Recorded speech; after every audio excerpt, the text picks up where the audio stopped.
clàssica estava tenyida de romanticisme a finals del segle XIX, principis del XX.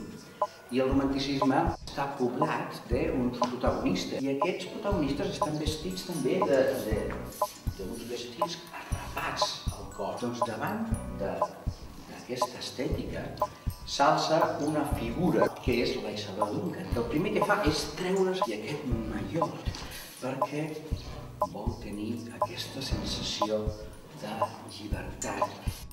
Marta Graham. I ella parteix d'una imatge molt propera a nosaltres, que és el batec del cor. Amb el seu recollir la sang, estendre la sang, obert, contract, paral·lel, release, contract, release. José Limón.